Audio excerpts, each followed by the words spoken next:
Good morning students. पिछले video में हमने मानव विकास के अंतर्गत वृद्धि और विकास के बारे में पढ़ा और वृद्धि और विकास के अंदर जो भी अंतर पाए जाते हैं उनके बारे में आपसे चर्चा की। इस वीडियो में हम विकास के जो रूप है, फॉर्म्स ऑफ डेवलपमेंट, यानी मानव विकास के जो रूप है, फॉर्म्स ऑफ डेवलपमेंट जो है, या विकास के जो परिवर्तन है उनके प्रकार के बारे में, तथा विकास के प्रतिमानों का जो महत्व है, importance of the development pattern, और साथ ही विभिन्न प्रकार के जो अवस्थाएं हैं विकास की, स्टेजेस ऑफ डेवलपमेंट के बारे में आपसे चर्चा करेंगे। अब हम बात करते हैं विकास। जब मानव विकास होता है या मनुष्य का जब विकास होता है उसमें किस प्रकार से कौन कौन से परिवर्तन दिखाई देते हैं।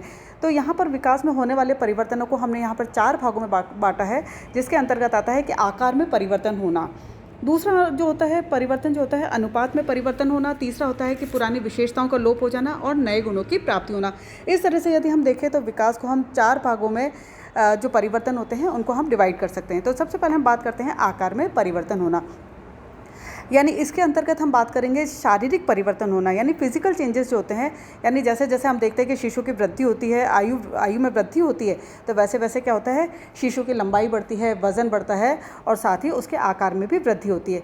यानी ये जो शारीरिक वृद्धि जो हमें दिखाई दे रही है, ये एक प्रकार से हम ये कह सकते हैं कि ये प्रत्यक्ष है जो हमें दिखाई देती है और जिसको हम आसानी से नापा जा सकता है।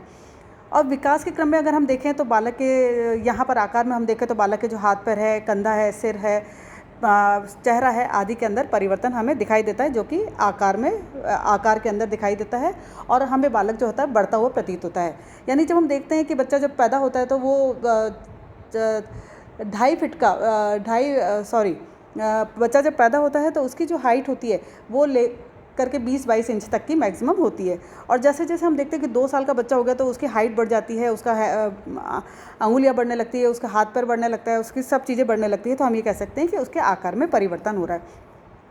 अब ये भी बात आती है कि परिवर्तन जो होता है, आकार में परिवर्तन केवल शारीरिक ही परिवर्तन नहीं होता, यानी जो बाहरी अंगों का ही परिवर्तन नहीं होता, बल्कि अंदर वाले जो अंग हैं उनका भी परिवर्तन जो हमें दिखाई नहीं देता है, अप्रत्यक्ष होता है, जिसके अंदर हृदय का परिवर्तन होना, हृदय का जो आकार है उसका बढ़ना, फेफड़ों का बढ़ना, वृक्क, प्रजनन अंग, पाचन अंग आदि का बढ़ना भी सम्मिलित होता है। किशोरावस्था में भी जैसे हम देखें तो प्रजनन अंगों में का तेज़ी से विकास होता है और उसमें परिपक्वता भी आती है। दूसरी हम बात करते हैं अनुपात में परिवर्तन होना, यानी एक प्रपोर्शन में परिवर्तन होता है। ऐसा नहीं कि बच्चा जब छोटा होता है तो उसका जो प्रपोर्शन होता है, अगर सेम अनुपात में प्रपोर्शन में अगर वृद्धि हो तो जो बालक पैदा होता है, जो छोटा बालक होता है 2.5 किलो का, वह न जाने कितना बड़ा और विशाल का अपना रूप ले सकता है। लेकिन जो प्रपोर्शन में परिवर्तन होता है वो अलग अलग अंगों का अलग अलग प्रपोर्शन में उसकी वृद्धि होती है। यहाँ पर हम देखें, जैसे फॉर एग्जांपल हम बात करें सिर की, तो सिर का जो एक नवजात शिशु का जो सिर होता है वो अन्य अंगों की अपेक्षा काफ़ी बड़ा होता है। लेकिन जैसे जैसे वृद्धि होती है, जैसे जैसे विकास होता है, उसके जो हाथ पैरों की लंबाई बढ़ती है, लेकिन सिर का जो अनुपात है, जो आकार है, वो उस अनुपात में नहीं बढ़ता है। इसी तरह से हम देखें तो संपूर्ण विकास की काल में हृदय का जो भार है जन्म के भार से लगभग 13 गुना बढ़ जाता है, जबकि मस्तिष्क का जो भार है वो केवल 4 गुना ही बढ़ता है। अब हम बात करते हैं तीसरी जो है पुरानी विशेषताओं का लोप हो जाना, यानी पुरानी जो विशेषताएं हैं, बहुत सारी ऐसी विशेषताएं होती है, बच्चों की उम्र बढ़ने के साथ साथ बहुत सारी नई विशेषताओं का जन्म होता है, पुरानी विशेषताएं जो होती है वो ख़त्म होती जाती है। जैसे बच्चों की शिशु जब होता है, छोटा होता है, तो उसकी त्वचा बहुत ही कोमल होती है, बहुत ही सॉफ्ट होती है, नाजुक होती है और उस पर छोटे छोटे नाजुक बाल उगे होते हैं जो धीरे धीरे झड़ने लगते हैं, त्वचा में परिवर्तन होने लगता है। इसके अलावा जो दूध के दांत है, जिसे हम कहते हैं कि मिल्क टीथ जो होते हैं, जो अस्थायी टीथ होते हैं, वो धीरे धीरे 6-7 साल तक जा करके धीरे धीरे परमानेंट टीथ उगने लगते हैं और जो दूध वाले दांत हैं वो धीरे धीरे ख़त्म होने लगते हैं। इसके अलावा बहुत सारे ऐसे शब्द होते हैं जो, जैसे बच्चा जब छोटा होता है तो पेट के बल सरकना है, घुटनों के बल चलना है, साड़ी पकड़कर कुछ शब्दों का प्रयोग करना है, जैसे दादा दादा, नाना नाना आदि जो शब्द होते हैं उनका भी उसमें लोप होने लगता है। अस्पष्ट ध्वनियाँ जो होती है वो धीरे धीरे शब्दों के अंदर कन्वर्ट होने लगती है। चौथी बात हम करते हैं नए गुणों के परिवर्तन के बारे में। नए गुणों की जो प्राप्ति होती है वो होती है, यानी पहले जब बच्चा केवल 2-2 शब्द बोलता है, केवल दादा नाना आदि शब्दों का प्रयोग करता है, धीरे धीरे वो शब्द जो हैं वाक्यों में परिवर्तित होने लगते हैं और साथ में धीरे धीरे वो लंबे वाक्य छोटे वाक्यों से लंबे वाक्यों की ओर परिवर्तन होने लगता है। इस तरह से हम देखें तो विकास के जो प्रतिमान है उसमें आकार में परिवर्तन होना और प्रपोर्शन में परिवर्तन होना, पुराने गुणों का लोप होना और नए गुणों का जन्म लेना होता है। अब ये जो जितने भी प्रतिमान है, विकास के जो प्रतिमान है, इम्पॉर्टेंस इसकी क्या होती है, इसका जो मुख्य हम ये कह सकते हैं कि इसका जो विकास के जो प्रतिमान है वो पढ़ने लिखने के लिए, सीखने के लिए अभिप्रेरित करते हैं, बालकों को तनाव मुक्त रखने में सहायता करते हैं, स्वस्थ प्रौढ़ जीवन प्राप्त करने में और हीन भावना को रोकने में मदद करते हैं। अब हम बात करते हैं विकास की विभिन्न अवस्थाओं के बारे में, यानी स्टेजेस ऑफ डेवलपमेंट। तो यहाँ पर हम देखेंगे कि विभिन्न वैज्ञानिकों ने या मनोवैज्ञानिकों ने या बाल मनोवैज्ञानिकों ने अलग अलग प्रकार से विकास की अवस्थाओं को डिवाइड किया है, जिसमें हम देखें तो सैले के अनुसार, जो साइंटिस्ट है सैले, उनके अनुसार विकास की जो अवस्थाएं हैं उनको 3 भागों में उन्होंने डिवाइड किया। शैशवावस्था, जिसको उन्होंने कहा कि 1 से 5 वर्ष तक की जो अवस्था होती है उसे शैशवावस्था कहा जाता है। बाल्यावस्था जो 5 से 12 वर्ष तक की अवस्था होती है, और तीसरी अवस्था जो किशोरावस्था होती है जिसको उन्होंने 12 से 18 वर्ष की अवस्था बताया। सेकंड जो है रॉस के अनुसार उन्होंने कहा कि शैशवावस्था जो होती है वो 1 से 3 वर्ष तक की होती है, पूर्व बाल्यावस्था 3 से 6 वर्ष, उत्तर बाल्यावस्था 6 से 12 वर्ष तक की और किशोरावस्था जो होती है 12 से 18 वर्ष तक की होती है। इसी तरह से काल्सनिक जो है उनके अनुसार गर्भावस्था जो होती है गर्भाधान से लेकर जन्म तक की अवस्था है। नव शैशवावस्था जन्म से 3-4 महीने की अवस्था होती है। प्रारंभिक शैशवावस्था 1 से 2 महीने से लेकर 15 माह तक की या सवा साल तक की। उत्तर शैशवावस्था सवा साल से लेकर और 30 महीने तक की। पूर्व बाल्यावस्था 2.5 वर्ष से लेकर 5 वर्ष तक की। मध्य बाल्यावस्था 6 से 12 वर्ष और किशोरावस्था जो है 12 से 21 वर्ष। यहाँ पर हरलॉग के अनुसार, हरलॉग जो काफ़ी बड़े वैज्ञानिक हुए हैं, उनके अनुसार गर्भकालीन अवस्था जो गर्भाधान से लेकर जन्म तक की होती है। दूसरी अवस्था उन्होंने कहा कि शैशवावस्था जो जन्म से 2 सप्ताह तक की या 10 से 14 दिन तक की होती है। तीसरी अवस्था इन्होंने बताई कि बेबीहुड होता है, बचपनावस्था होती है जो 2 सप्ताह से लेकर 2 वर्ष तक चलती है। उसके बाद आती है बाल्यावस्था, जिसको उन्होंने 2 भागों में डिवाइड किया, अर्ली चाइल्डहुड और लेट चाइल्डहुड, यानी पूर्व बाल्यावस्था जो उन्होंने बताया कि 2 से 6 वर्ष तक की अवस्था है, और उत्तर बाल्यावस्था जिसमें उन्होंने कहा कि 6 से 13 वर्ष तक की बालिकाओं में होती है और 6 से 14 वर्ष तक की बालकों के अंदर ये अवस्था पाई जाती है। इसके बाद इन्होंने एक पीरियड और बीच में डिवाइड किया है, वयसंधि पीरियड यानी प्यूबर्टी पीरियड, जो इन्होंने कहा कि बालिकाओं के अंदर 11 से 15 वर्ष तक की अवस्था है और लड़कों में या बालकों में 12 से 16 वर्ष तक की अवस्था है। किशोरावस्था जो है उसको भी इन्होंने 2 भागों में डिवाइड किया, अर्ली एडोलेसेंस यानी पूर्व किशोरावस्था जो कि बालिकाओं में 13 से 16 वर्ष और लड़कों में जो है 14 से 17 वर्ष तक की होती है। उत्तर किशोरावस्था यानी लेट एडोलेसेंस जो है 16 से 21 वर्ष बालिकाओं में और 17 से 21 वर्ष जो है बालकों में डिवाइड होती है। इसके बाद इन्होंने कहा कि अवस्था जो आती है किशोरावस्था के बाद जो अवस्था होती है उसे प्रौढ़ावस्था कहा जाता है, जो अडल्टहुड जिसे हम कहते हैं 21 से 40 वर्ष की अवस्था होती है। उसके बाद मध्यावस्था आती है यानी मिडिल एज जो 41 से 60 वर्ष तक की अवस्था है, और 60 वर्ष के बाद जो अवस्था आती है उसे ओल्ड एज यानी वृद्धावस्था का रूप दिया गया।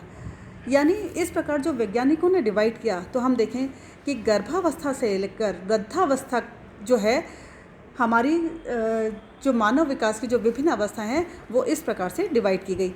अब थोड़ा सा हम अध्ययन की दृष्टि से देखें तो हम इसको निम्न प्रकार से बांट सकते हैं। यानी सबसे पहले हम बात करते हैं गर्भकालीन अवस्था यानी प्री नेटल पीरियड, या हम कह सकते हैं कॉन्सेप्शन से लेकर और बर्थ तक की जो अवस्था है यानी गर्भाधान से लेकर शिशु के जन्म तक की अवस्था है उसे गर्भकालीन अवस्था कहा जाता है। ये जो अवस्था है ये गर्भकालीन अवस्था 280 दिन की या 9 महीने 7 दिन की अवस्था होती है, और इस अवस्था में जो विकास होता है अन्य अवस्थाओं की तुलना में काफ़ी तीव्र होता है, क्योंकि एक जब गर्भाधान शुरू होता है तो शिशु का जो आकार है एक पिन हेड के बराबर होता है, और जब वो पैदा होता है तो उसका वज़न 3 से लेकर 3.5 किलो तक का वज़न होता है और लंबाई जो है 18 से 20 इंच तक की हो जाती है। तो इसको हम गर्भकालीन जो अवस्था है इसको हम पुनः 3 भागों में डिवाइड कर सकते हैं। पहली होती है डिम्बावस्था यानी जर्मिनल पीरियड, कॉन्सेप्शन से 2 वीक तक की अवस्था, जिसके अंदर पिन के सिर के बराबर होता है और जिसे हम जायगोट कहते हैं, और इस अवस्था में जायगोट के बाहर में कोई परिवर्तन होते दिखाई नहीं देता है। और जाइगोट 8 से 10 दिन तक गर्भाशय में उपस्थित जो तरल पदार्थ है उसमें रहता है। दूसरी जो अवस्था है भ्रूणावस्था यानी एम्ब्रियोनिक पीरियड, या जो कि तीसरे वीक से लेकर और 2 महीने तक चलता है, जिसे गर्भस्थ शिशु को भ्रूण, इस समय गर्भस्थ शिशु को भ्रूण कहा जाता है। इसमें शिशु के बाल, नाखून, त्वचा, दांत, नाड़ी मंडल का निर्माण होता है और साथ ही इस पीरियड में मांसपेशियों का निर्माण भी होता है। और जितने भी वाइटल ऑर्गन्स हैं, यानी हम कह सकते हैं कि हृदय है, फेफड़े हैं, मस्तिष्क है, यकृत है, पाचन प्रणाली है आदि का भी यहाँ पर विकास होना शुरू हो जाता है। तीसरी अवस्था जो इसमें कही जाती है गर्भस्थ शिशु की जो अवस्था है यानी पीरियड ऑफ फीटस, जो 3 महीने से लेकर और बर्थ तक चलती है, जन्म तक चलती है। इस अवस्था में शिशु का पूर्ण विकास हो जाता है और 9 महीने के बाद शिशु का जन्म होता है। अब हम बात करते हैं दूसरी जो अवस्था है शैशवावस्था यानी इन्फेंसी पीरियड, जो कि बर्थ से लेकर 2 सप्ताह तक की अवस्था होती है। इस अवस्था में इसको नियोनेटल पीरियड भी कहा जाता है यानी न्यू बॉर्न पीरियड। इसमें जो त्वचा का रंग होता है गुलाबी होता है और बहुत ही कोमल त्वचा होती है, मुलायम बाल होते हैं और धीरे धीरे ये समाप्त होने लगते हैं। तीसरी जो अवस्था होती है बचपनावस्था यानी 2 वीक से लेकर और 2 साल की जो अवस्था है, इसके अंदर बच्चों के अंदर बहुत सारे परिवर्तन होते हैं। बच्चों के अंदर भय, क्रोध, घृणा, प्रेम, हर्ष आदि का भी विकास होने लगता है। इसके बाद जो चौथी अवस्था होती है वो होती है बाल्यावस्था यानी 2 साल से लेकर 12 साल तक की जो अवस्था है, जिसे बाल्यावस्था कहा जाता है। और कई मनोवैज्ञानिकों ने इसे 2 भागों में डिवाइड किया है। पूर्व बाल्यावस्था यानी 2 से 6 साल तक की जो अवस्था है उसे पूर्व बाल्यावस्था कहा जाता है और 7 से 12 वर्ष तक की उत्तर बाल्यावस्था कहा जाता है। इन बालकों को खोजी बालक भी कहा जा सकता है, क्योंकि ये इस समय जो होता है इनके अंदर क्यूरियोसिटी काफ़ी पाई जाती है, यानी हर बात की जिज्ञासा होती है, बच्चा हर चीज़ जानने की कोशिश करता है। इसके बाद की जो उत्तरावस्था आती है यानी 6 से 12 वर्ष तक की अवस्था होती है, इस जो अवस्था है उसमें किशोरावस्था का जो उदय है इस अवस्था में होने लगता है। इसके बाद जो पीरियड आता है वय संधि पीरियड यानी प्यूबर्टी पीरियड, जो कह सकते हैं 11 से 12 साल से लेकर और 13 से 16 साल तक की जो अवस्था है उसमें वय संधि पीरियड होता है या प्यूबर्टी पीरियड होता है, जिसके अंदर लड़के और लड़कियों में शारीरिक और मानसिक रूप से काफ़ी परिवर्तन दिखाई देते हैं। साथ ही हार्मोनल परिवर्तन भी इस अवस्था में पाए जाते हैं। इसके बाद की जो अवस्था होती है किशोरावस्था, जिसे हम कहते हैं एडोलेसेंट पीरियड, जो कि 13 वर्ष से प्रारंभ होती है और 21 वर्ष तक समाप्त हो जाती है। इसके बाद जो अवस्था होती है वो प्रौढ़ावस्था होती है। तो किशोरावस्था को भी हम 2 भागों में डिवाइड कर सकते हैं, जो 13 से 14 साल तक की अवस्था होती है जिसे पूर्व किशोरावस्था कहा जाता है। ये जो पूर्व किशोरावस्था है ये 13 वर्ष में प्रारंभ होती है और लड़कों के अंदर ये 14 वर्ष के अंदर प्रारंभ होती है। उत्तर किशोरावस्था जो है 16 से 17 वर्ष में प्रारंभ होकर के 21 वर्ष तक की जो अवस्था है वो उत्तर किशोरावस्था होती है। इसके बाद की जो अवस्था आती है प्रौढ़ावस्था, यानी किशोरावस्था के समाप्त होते ही प्रौढ़ावस्था प्रारंभ हो जाती है। 21 से 40 वर्ष तक की जो अवस्था है जिसके अंदर व्यक्ति जो है वो अपने लक्ष्यों को पहचानने लगता है, समाज में अलग पहचान उसको बनानी पड़ती है, साथ में उसमें बहुत सारे परिवर्तन होते हैं। परिवार और के सदस्यों के प्रति भी आय के साधन जुटाना, उनके प्रति जिम्मेदारियां, नौकरी आदि और परिवार का पालन पोषण, वैवाहिक जीवन, नौकरी पेशा आदि की तलाश इस पीरियड में होती है। और कई बार जब वो अपने व्यवसाय, नौकरी या दाम्पत्य जीवन में असफल हो जाता है तो वो कई बार इस पीरियड में, क्योंकि उसका सेटलमेंट पूरी तरह से नहीं हो पाता है, तो कई बार वो आत्महत्या जैसे जघन्य अपराध भी इस पीरियड में कर बैठता है। इसके बाद की जो अवस्था होती है वो होती है मिडिल एज पीरियड, यानी 41 से 60 वर्ष तक की जो अवस्था है मिडिल एज अवस्था कहलाती है। इसमें अब धीरे धीरे जो पहला जैसा शरीर था वो धीरे धीरे शारीरिक शक्ति क्षीण होने लगती है, मानसिक शक्ति भी क्षीण होने लगती है। बालों का पकना, त्वचा पर झुर्रियों का पड़ना, स्तनों का ढीला होना, दांतों का टूटना, आँखों की रोशनी कम होना, पाचन शक्ति का मंद होना आदि इस दौरान काफ़ी परिवर्तन देखने को मिलते हैं।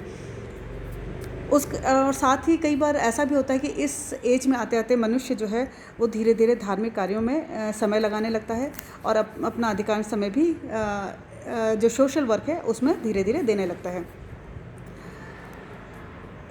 इस मध्यावस्था में व्यक्ति को परिवार के साथ अपने सदस्यों का समायोजन जो है उसमें करने में काफ़ी कठिनाई भी आती है। इस कारण से आयु में भिन्नता, डिफरेंस ऑफ द एज या जनरेशन गैप जिसको हम कहते हैं, वो भी यहाँ पर दिखाई देती है। मध्य वर्ग के जो लोग होते हैं इस समय कई बार उसमें चिड़न भी पैदा हो जाती है और बहुत सारे काफ़ी सारे उनमें मनोवैज्ञानिक या साइकोलॉजिकल चेंजेस भी उनमें दिखाई देते हैं। ज़िद्दी होना, समस्याएं काफ़ी होना भी इसका एक पार्ट होता है। इसके बाद जो आती है ओल्ड एज यानी वृद्धावस्था, यानी अंतिम अवस्था जो होती है, यौनावस्था कब ख़त्म हो जाता है, उसके बाद जो अवस्था आती है, जो अंतिम अवस्था होती है विकास की, जिसको हम कहते हैं कि वृद्धावस्था होना, यानी 60 साल के ऊपर की जो अवस्था होती है वो वृद्धावस्था कहलाती है। इस समय यानी ह्रास की अवस्था भी कहा जाता है, यानी पीरियड ऑफ डिक्लाइन भी हम इसे कहते हैं, क्योंकि इस अवस्था में शारीरिक और मानसिक शक्ति काफ़ी ख़त्म हो जाती है। याददाश्त का कम होना, शारीरिक याददाश्त का कम होना, व्यक्ति की क्रियाशीलता में कमी होना, हाथ पैरों का काम न करना, झुर्रियाँ पड़ना, आँखों से दिखाई कम देना, रोशनी कम होना, पाचन शक्ति का कमज़ोर पड़ जाना, भूलना, ऐसी चीज़ें इस समय काफ़ी दिखाई देती है। और साथ में जो वृद्धावस्था में सोचने समझने की आदतें भी काफ़ी परिवर्तन हो जाती है। व्यक्ति बहुत ज़्यादा ज़िद्दी होने लगता है, स्वभाव ज़िद्दी हो जाता है। परिवार के सदस्यों के साथ समायोजन कई बार बहुत ही मुश्किल हो जाता है। कई बार वृद्ध व्यक्ति परिवार से दुखी होकर घर से निकलकर वृद्धाश्रम का सहारा भी लेने लगते हैं। इस तरह से, क्योंकि कई बार वो अपने आप को बहुत ही ज़्यादा उपेक्षित महसूस करते हैं, ऐसा महसूस करते हैं कि वह उन पर परिवार के ऊपर बोझ हैं। तो ऐसे जो सारे चेंजेस आते हैं वो वृद्धावस्था के अंदर जा कर के आते हैं। तो इस तरह से यदि हम देखें तो विकास की जो विभिन्न अवस्थाएं हैं, हर अवस्थाओं का अपना एक समय होता है और उन समय में बहुत सारे अपने हिसाब से परिवर्तन दिखाई देते हैं।